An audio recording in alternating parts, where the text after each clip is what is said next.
अस्सलाम वालेकुम दोस्तों, ड्रामा सीरियल चालबाज अपनी कहानी के इंतहाई दिलचस्प मोड़ पे पहुंच चुका है, जहां रूहान इस हकीकत से वाकिफ हो चुका है कि असल कसूरवार कौन है। लेकिन अनाया के समझाने पे वो खामोश हो जाता है, क्योंकि वो जानता है कि आशिर ने सच बोलने की कोशिश की थी और असद भाई से ये बात बर्दाश्त नहीं हुई, इसलिए अब तुम भी सच बोल के बुरे बन जाओगे, कोई फायदा नहीं है। लेकिन उसको इस बात का बहुत दुख है कि आयजा आपी ने हम तीनों भाइयों को आपस में जुदा कर दिया है।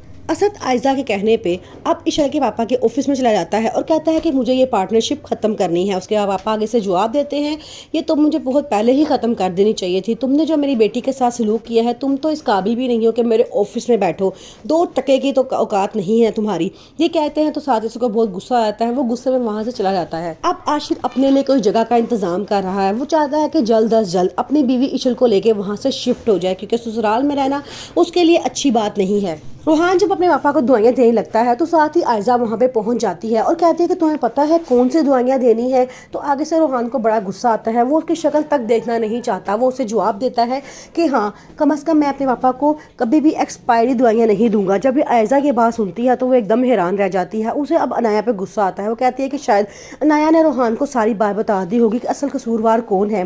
वो लड़ती भड़ती अनाया के पास पहुँच जाती है, जिससे अनाया उसे कहती है कि मुझे क्या ज़रूरत है मेरी बहन को बदनाम करने की, मैंने रूहान को कुछ नहीं बताया, उसका खुद ही ये सारा कुछ अंदाजा ही है। आयजा की मामा उसे वो समझाने की कोशिश करती है तो वो साफ उन्हें कहती है कि मेरी तरक्की की राह में जो भी आया मैं उसे रोनती हुई निकल जाऊंगी।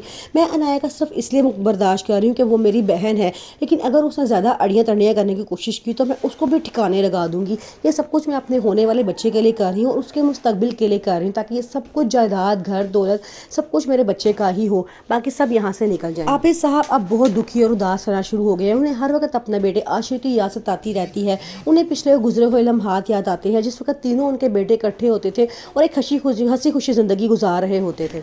अब दूसरी तरफ आयजा चाहती है कि पूरी तरह का इशल का पता इस घर से साफ हो जाए। वो असद से साफ कहती है कि इशल के पापा से आपने जो भी कॉन्ट्रैक्ट किया है उसे ख़त्म कर दें और उनको इस बात का वाज़ेह सबूत दें कि आप उनसे बहुत ज़्यादा नाराज़ हैं। असद पहले तो उसकी बात नहीं मानता, लेकिन जब वो बहुत ज़्यादा सबूत देती है और बहुत ज़्यादा फोर्स करती है तो वो उसकी बात मानने के लिए तैयार हो जाता है। अनाया आयजा के कुछ बताए बगैर सब कुछ जान जाती है और कहती है कि मुझे पता है आप ही ये सब कुछ आप ही करने वाली हैं, गलत दवाइयाँ रखने वाली आप ही हैं। जिस पे आयजा उसे डांट के चुप करवा देती है, लेकिन उसकी मामा उसे बहुत समझाती हैं और कहती हैं कि आयजा ऐसा मत करो।